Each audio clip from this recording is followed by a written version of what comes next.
Ilubkob na lugar ng MILF sa Mitsayap, North Cotabato. Inaula na ng mortar ng militar bago matapos ang 24 oras na taning ng gobyerno.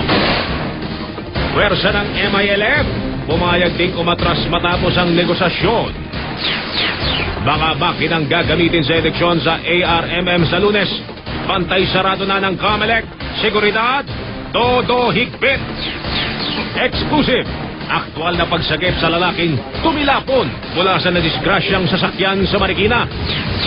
Mga kasambahay na minamaltrato umano ng kanilang amo na iligtas sa San Juan.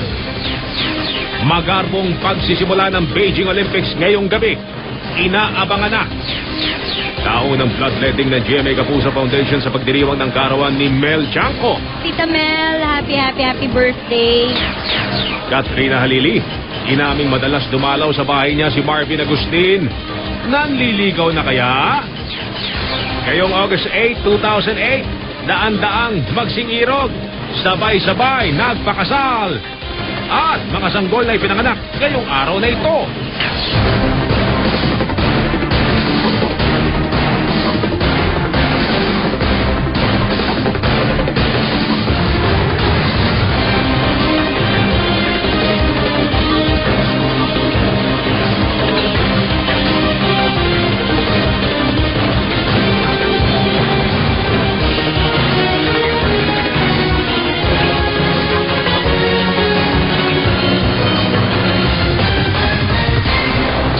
Sa GMA Network Center, narito ang walang kinikilingan, walang pinoprotektahan.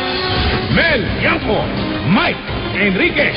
Magandang gabi po. Ito ang 24 oras. Dahil hindi natutulog ang balita. Naiwasan ang tuluyang pagsiklab ng kaguluhan sa North Cotabato matapos magdesisyon ang Moro Islamic Liberation Front o MILF na lisani ng mga kinugkob nilang lugar. Pero ilang sandali lang po bago mapaso ang palugit na ibinigay ng gobyerno. Makailang ulit nagpaputok ang militar malapit sa kuta ng MILF na katutok si June Veneracion mula pa rin sa bayan ng Alyosan. Live. June, kamusta na dyan ngayon? Salamat, P. At yan po mga balita ang aming tinutukan sa nakalipas na 24 oras. Maraming salamat sa